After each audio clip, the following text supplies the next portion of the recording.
Free wood chips, 6 inches of topsoil, one season. Why did they hide this?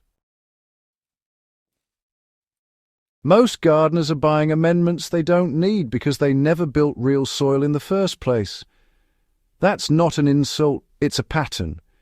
Bags of compost, synthetic fertilizers, expensive mycorrhizal inoculants, all layered on top of dead, compacted ground that hasn't changed structurally in years.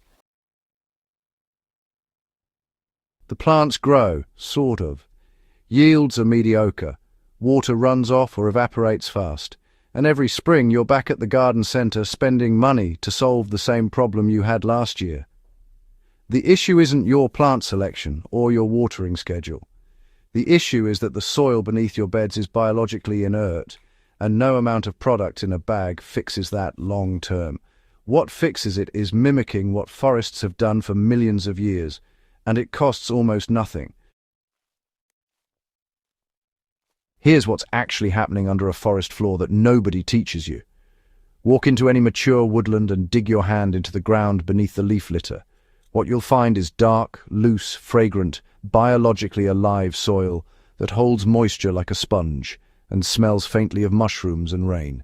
That didn't come from a bag. It came from years of organic matter breaking down on the surface, being processed by fungi, bacteria, beetles, worms, and microbes, and being slowly incorporated downward. The trees drop material, it piles up, it decomposes, it feeds the soil food web, and the soil gets richer every single season. Your garden can replicate that exact process, intentionally and aggressively, in just one growing season. The method is simple: free wood chips on the surface, quality topsoil to plant into, and enough biology in between to connect them. What you get out the other side is ground that produces food with almost no inputs. The wood chips are free if you know where to look, and they're not what most people think they are.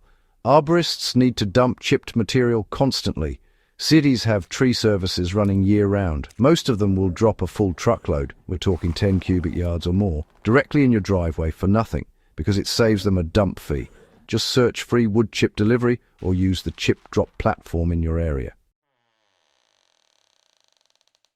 What you want are fresh green wood chips, not aged bark mulch from a store. Fresh chips contain nitrogen-rich green material cambium layer and living fungal tissue that activates decomposition fast. Aged bark mulch is largely carbon, and while it's not harmful, it doesn't bring the same biological punch. Spread your fresh chips 4 to 6 inches deep across any area you're building. Don't dig them in, don't till them. Just leave them on the surface where decomposers can work from the bottom up and where the soil stays shaded, moist, and cool. Before you do any of this, test your baseline. The Luster Leaf Rapid Soil Test Kit is what I use to check pH, nitrogen, phosphorus, and potassium before any new bed build, and again at the end of the season. It's fast, it's accurate enough for practical decisions, and it removes the guesswork entirely. I'll link it in the description below. If your pH is off before you start, all the wood chips in the world won't get you the results you're after, because the fungal networks you're trying to build have a pH sweet spot, generally between 6.0 and 7.0, depending on what you're growing. 6 inches of topsoil is your planting zone, and where you source it matters more than people admit. Once the chips are down, you're not planting into them directly. You're building a layer of quality topsoil on top, and over the course of the season, the interface between that topsoil and the decomposing chips below becomes one of the most biologically active zones in your entire garden. 6 inches is the minimum for most vegetables. 8 inches gives you room for deep-rooted crops like carrots, parsnips, and tomatoes without restriction. Source screened topsoil with visible organic content. It should be dark, loose, and smell earthy, not dusty and grey. If you're building raised beds, this combination of wood chip base and quality topsoil on top is far superior to filling the entire bed with purchased compost mix, both in cost and in long-term biological productivity. The chips below act as a water reservoir. They stay moist, even in dry stretches. Roots find their way down into that zone and drink from it, In a small backyard setup, say a 4x8 raised bed, you're looking at roughly 2 cubic feet of chips under the bed frame and 6 inches of topsoil above. That's it. First season results are real. The nitrogen drawdown myth keeps people from using wood chips correctly, and it's worth addressing directly. So, you've probably heard that wood chips rob nitrogen from your soil.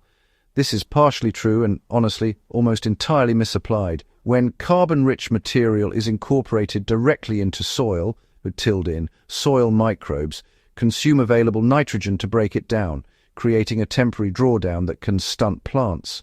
But surface-applied wood chips don't behave the same way. And the decomposition happens at the chip-to-soil interface, not throughout your planting zone. Nitrogen drawdown in surface mulching applications is negligible for established beds and really non-existent for beds where the chips are below a topsoil layer. Don't let that half-truth stop you from using one of the most regenerative materials available to home growers. And hey, if you're worried, a single application of fish emulsion or blood meal at the beginning of the season provides more than enough buffer nitrogen to keep things moving.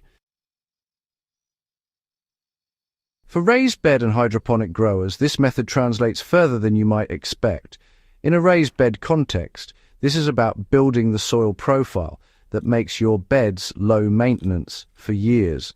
After one season with this system, your retest with the RapidTest kit will typically show improved nitrogen levels and a more stable pH.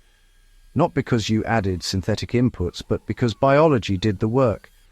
For hydroponic growers who also maintain soil beds, the lesson here is about understanding what living soil actually is before you strip it away for an inert growing medium. Many growers who come from hydroponics and transition to soil underestimate what it takes to build biology from scratch. Wood chips and quality topsoil, applied correctly, give you a biological foundation that even a deep water culture system just can't replicate for outdoor food production. One season is enough to see real change if you commit to the whole system and don't cut it in half. The temptation is to put down 1 inch of chips and 2 inches of topsoil and call it done. That won't give you the same result. Depth matters because it holds moisture, moderates temperature, and gives fungal networks room to develop. Stay at 4 to 6 inches of chips and 6 inches of topsoil minimum. Water the chip layer when you install it to kickstart microbial activity. By midsummer, the bottom inch of your chip layer will already be breaking down into dark, rich material. By the following spring, the interface zone will look like forest soil, and you'll have built that from arborist waste and a truck of topsoil. If this is the kind of practical, experience-tested information you want more of, subscribe and share this video with another grower who's tired of buying the same bags every year. There is nothing more satisfying than watching soil you built from scratch produce food that outperforms anything grown in purchase mix. Keep your RapidTest kit close across the whole season. It'll show you exactly what your soil is doing as that biology comes online. And honestly, watching those numbers shift is one of the most motivating things you can do as a grower who's serious about the long game.